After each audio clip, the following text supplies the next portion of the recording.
Hello and welcome to the very first topic in October.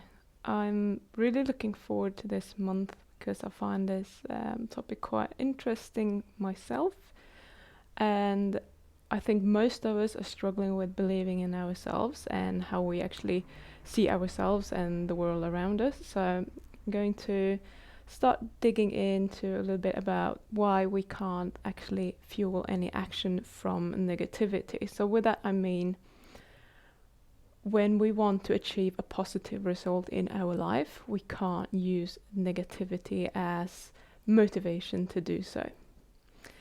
So, if you stay with me, I will have some homework for you by the end of this video, so that you have something to actually work with on your own as well. So, most people don't really think about themselves as being negative. I don't think about myself as being a negative person. Every now and then we come across someone and we think that person is really negative because they're just spewing out negativity constantly. They're criticizing everything. Everything is pretty much shit. There's nothing good in this world, and we can point them out pretty quickly. But most of us are actually more negative than we think that we are. So it's not that everything that we say is negative, but we are thinking a lot of negative thoughts, and we do say some negative things that we don't even think about as negative. We think about them as us stating something obvious, something that just is. But in the end of the day, it's just our negative thinking actually, and our negative opinion about whatever it is.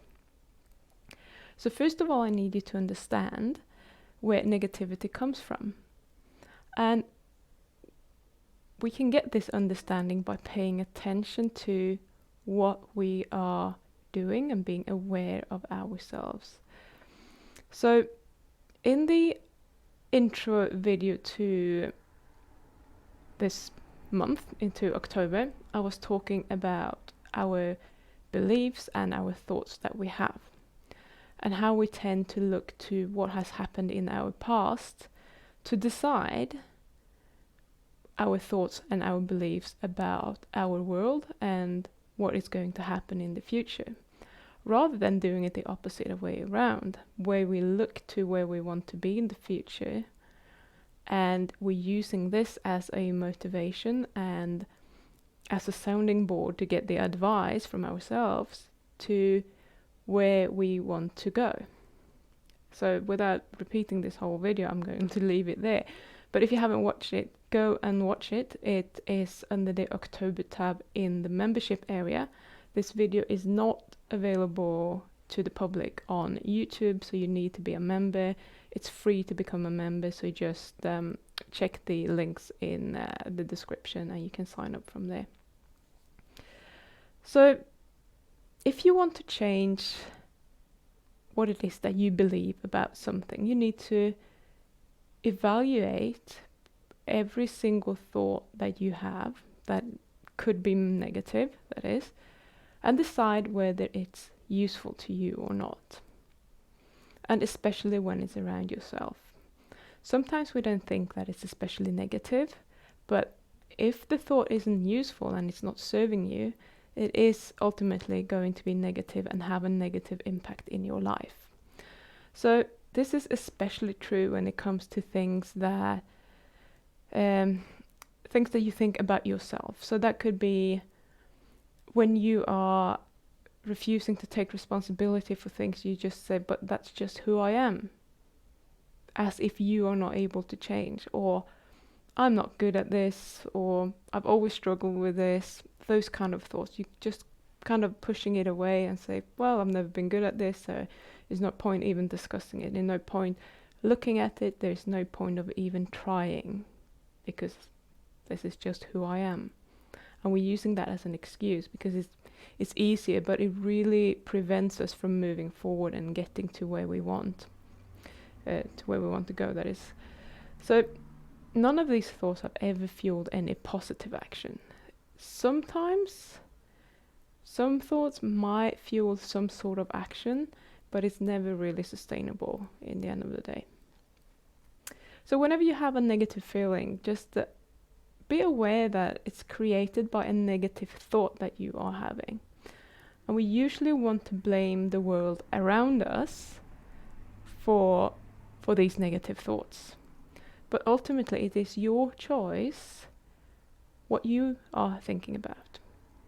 Now, I'm not saying it's conscious, because it's not. We all do this. This is how we are made. This is we are by default designed to find things that are not ideal or that can be improved, and that is a very beautiful thing in itself, because that means that we can always improve things for ourselves, for others, our situations, and that's why we're inventing new things to solve a problem that we have. So that is a good thing. But when you are stuck and you're not going there and you're not actually solving those problems because you're feeling disempowered, because you're pushing yourself down, it's not really useful whatsoever. So I'm going to give you a few more examples that I just written down. So it might be things like, when you say things like, I hate whatever it is, or I don't want this, I have never done this before and therefore I can't do it now. It's their fault, it's his fault, he did this to me, and that's just too hard, I can't do it. He's annoying, he should, I should, she should, they are stupid, that will never work, those kind of things. They are totally blocking you off from moving forward. Because if you say that this will never work, you're pretty much saying that there's no point in even trying. Or if you say that he should have done this, and because he hasn't, I can't move forward, you're giving your power away to someone else, and you don't really want to be there, because that's not going to serve you at all. So all of these thoughts are very, very disempowering, and they pretty much make you the victim of your circumstances. And when you are the victim, you can't create any new beliefs from where you can actually take action. It's like a huge roadblock that you just put up in the way for yourself, so that you can't really actually move forward. And that's not really where you want to be if you want to move forward and quit sugar. You need to eliminate these roadblocks so that you can continue on your path. So whenever you are criticizing anything or anyone, or you're making judgment, just stop in your tracks and have a little think about what you are actually thinking. And ask yourself why you have this belief. Why are you saying or thinking these things? Where does this come from? Because often we just think that that is the truth, because we have never thought about where they come from. But usually when you start digging, you will find other things that you can kind of slowly work out and then change these beliefs.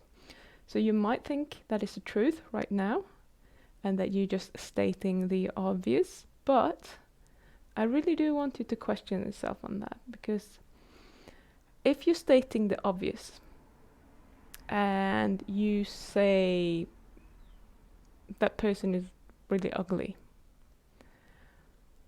if that is obvious, every single person on earth should be thinking the same thing, and they aren't, because it's not a fact, it's not something that is obvious, that is your opinion of this person. So therefore there is a thought that you have had that this person is ugly, and because of this and that and that. Now, this isn't the sort of thought that might prevent you from moving forward with quitting sugar, but it's still a negative thought, and it gives a negative vibe, and it's not serving anyone. It doesn't serve you, it doesn't serve this person, it doesn't serve anyone. So I want you to kind of start digging into that a little bit. And also, if you have thoughts like, let's say, I'm so bloody stupid, why did I go and buy that chocolate? Now I'm just going to eat it, and I knew I couldn't quit sugar, and this just proves it. Basically, you're telling yourself three things. You're telling yourself that you're stupid, you're telling yourself that you're going to eat it, and you're telling yourself that you can't quit sugar. So those are three things: that you're stupid, that's not very positive. You're going to eat it. Now you told yourself you're going to eat it, so now you're bloody gonna eat it. And then you also told yourself that this just proves that I can't quit sugar. So it proves that you can't quit sugar, so you may as well continue eating. And this is not going to serve you, not one bit, I'm afraid.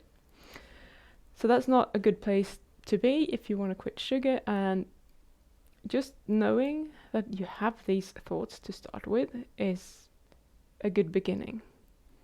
But then you need to kind of move on from there so that you can move forward. So I want you to look at it from a different angle. So the fact is that you went to the shop and you bought some chocolate. Now what? What are you doing now? Does it have to be negative? The fact that you went to the shop and you bought chocolate? I say not. So you can turn this around and you can make it into something positive if you want to. And there are actually many positive things that you could think about this scenario. But at the moment, you might not be able to because you're so stuck in this and everything is focused on what a failure you are. So you can't even see the positive things.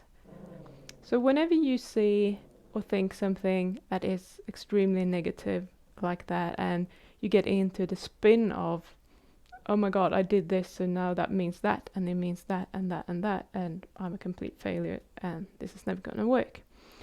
Whenever you have those thoughts, you really need to stop and think, can I see this from a positive point of view somehow? So what you could have done instead is that you could have thought, okay, I bought the chocolate. Brilliant. Now I have a great opportunity to practice allowing my cravings without giving in to them. You could literally sit in front of this chocolate bar, stare at it, and just let the cravings come to you and practice that. And this way you will get to practice and reinforcing those new neural pathways that I've been talking about many times to form a new habit for how you react when you have a craving. Because you might not have had cravings in several weeks, and now you got a brilliant opportunity to actually practice it on a real deep level, because it is right in front of you. So there is not much between you and eating the chocolate, and it's very, very easy for you to give in and actually go for it. You can also think about, you haven't touched the chocolate bar yet, so you clearly can stay away from it if you want to. And that is a win, because that hasn't always been the case, I'm sure. You could also think that, okay, I bought a chocolate bar and now I'm going to save it until I have planned on eating it. And that is pretty damn good. I'm pretty badass because I can keep a chocolate bar in my cupboard until I have planned 24 hours in advance that I'm going to eat it. That's perfect. You could think that I bought it, I don't actually need to eat it. I can put it in the cupboard. I can give it to someone else. You could even go and return it if you like. But you don't have to eat it. It's just there. Or you bought a chocolate bar and not eating it will prove to yourself how bloody damn good you are, how strong you are, how far you have actually come. And that will prove it. So there are many, many things that you could, I could go on, but there are many things that you could make this mean rather than that you're a failure. Just because you initiated this neural pathway, this whole sequence of events that usually used to happen to you, doesn't mean that you have to go through with all of them. Not buying the chocolate is easier than buying the chocolate and then not eating it. But if you have gone all the way and bought it, it does not mean that you have to continue the sequence. So actually this might be the perfect opportunity for you to actually practice this, interrupting this neural pathway at a new place where you're not used to interrupting it, because you always interrupt it before you go and buy it. So in the long term, this might actually be really beneficial to you if you're practicing. So rather than focusing on how much you don't want to eat the chocolate, Start focusing on how much you want the opposite, the positive. And it might sound very obvious when I say it, but it's still so hard for most people to do. We just want to see where we're failing. We don't want to see where we could turn this into an opportunity that will make us grow and move towards our goal ultimately.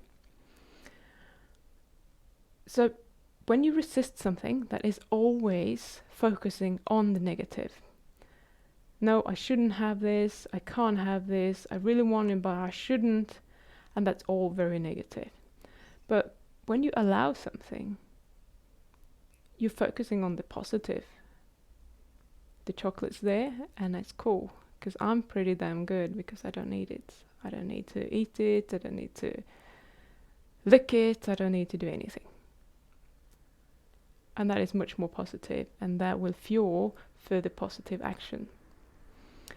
There's actually research showing that people in general, on average, have, when they're in a conversation, they are complaining on average once every minute. Can you imagine how much negativity that is that we are spreading when we're just having a normal conversation? So the next time you go listening in on someone's conversation, might be in the supermarket queue or whatever, just listen to what they're talking about and pay attention to how negative they are. And often we refer to it as gossiping. But there is a lot of negativity going on in pretty much every conversation. And when you start paying attention to that, you will notice it so much. And it's quite amazing. So if you can shift your thinking from thinking negative thoughts around how you don't want to eat the sugar, but you still want to, or how hard it is to quit, how terrible it feels when you try to quit and then you fail, to something positive and more solution oriented, you will have so much more power behind you when you are going into these new habits and trying to change things, and that will just fuel you and really, really help you reaching your goal. So if you could choose to just think about, maybe on a daily basis even, okay, what can I do today to help me manage my cravings? Or what can I do to prepare myself for quitting if you haven't got that far yet? Or you have got further. What can I do to prevent myself from falling back into old habits? Many of my clients, pretty much everyone, have this fear of failing in the future. There's always this fear of falling back. We think that if we ever allow ourselves to eat sugar again, or if we make the smallest mistake, we will just undo everything that we've done and we will be back at square one again, and we're just going to be binging and giving in, and there won't be anything holding us back from doing that. So rather than going there, think, okay, what could actually make me start doing this again? And why would I? And try and work on those thoughts instead, and just do that, as a daily 5-minute exercise or whatever. It's really easy to do. So this way, you're actually changing your focus from seeing all the reasons for why you would fail to seeing all the possible solutions that are actually out there that will benefit you for why you won't fail, why you will succeed. So I have a little exercise for you. I want you to get pen and paper or a Word document up on your computer or whatever. It doesn't really matter as long as you can write it down somewhere. Write down all the evidence that you have for why you can't quit sugar. And you do that in one column. And then you have another column and you use the same reasoning for why you wouldn't be able to do this. And then you write down something positive about this fact or the reason that you had. So an example could be from yesterday I had half a tub of ice cream despite having promised myself to not eat ice cream yesterday. And normally that would obviously prove that I can't stop eating sugar. But how can you turn that around to something positive? So it could be that in the past I would have eaten the whole tub of ice cream. But now I just ate half the tub of ice cream. So I'm still learning to manage my cravings, and I have still made progress, and I'm actually on the right track. Because what happened is that I managed to stop myself halfway, or I was aware enough to realize that I didn't want more than half a tub of ice cream. And this is actually a huge step. This is actually something that you should give yourself credit for, rather than putting yourself down for.